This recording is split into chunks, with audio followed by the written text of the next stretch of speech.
ছেলেদের বুকে পশম থাকলে কি হয়, ইসলাম এ ব্যাপারে কি বলে? আমাদের সমাজে অনেক কথা আছে যে ছেলেদের বুকে যদি পশম থাকে তাহলে সে বউকে অনেক ভালোবাসে, তার রাগ অনেক কম থাকে, সে পিতামাতাকে অনেক বেশি রেসপেক্ট করে, অনেক বেশি ভালোবাসে। শুধু তাই নয়, সে অনেক শান্ত স্বভাবের হয় এবং সে কখনো ঝগড়া করে না, কারো সাথে সে ফাসাদ করতে যায় না, সে সবসময় ভালো থাকে এবং সে আদর্শবান ছেলে হয় যার বুকে পশম থাকে। বুকে পশম থাকা প্রতিটি পুরুষের, অনেক পুরুষের কম থাকে, অনেক পুরুষের বেশি থাকে।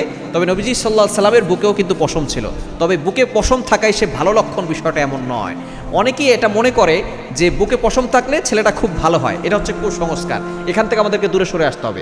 আমরা অনেক কুসংস্কার আমাদের ভিতরে লালন করি। আমরা মনে করি অনেকের ভিতরে এটা এখনও আছে যে যদি ঘর থেকে বের হওয়ার সময় কালো বিড়াল যদি মেয়াও করে ওঠে তাহলে সে আর ঘর থেকে বের হয় না। সে মনে করে যে আজকে আমার জন্য অশুভ লক্ষণ আছে, এটা হচ্ছে কালো বিড়াল, অশুভ লক্ষণ আমার সামনে এসে পড়েছে, আর এটা বাধা হয়ে দাঁড়িয়েছে, আমি আর যাব না। এই কুসংস্কার থেকে আমাদেরকে দূরে সরে আসতে হবে। হ্যাঁ, ছেলেদের বুকে পশম থাকে এটা ভালো লক্ষণ, এটা খারাপ লক্ষণ না। কেন নবীজি সাল্লাল্লাহু আলাইহি সাল্লামের বুকেও হালকা পশম ছিল এবং তার বুক থেকে, নবী সাল্লাল্লাহু আলাইহি সাল্লামের বুক থেকে নিয়ে নাভি পর্যন্ত একেবারে সরু একটা পশমের রেখা ছিল।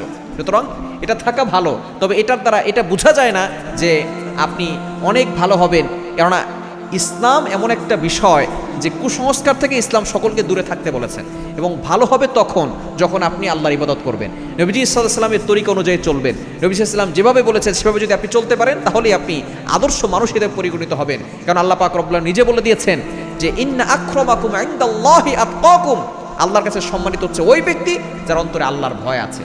আপনি যদি আল্লাহর ভয়ে গুনাহ ছাড়তে পারেন, আল্লাহর ভয়ে আল্লাহর ইবাদত করতে পারেন, তাহলে আপনি সম্মানিত হবেন। এখন আপনি নামাজ পড়েন না, আল্লাহর ইবাদত করেন না, আপনার বুকে পশম আছে আর আপনি ভালো, ইসলাম এটাকে সাপোর্ট করেন।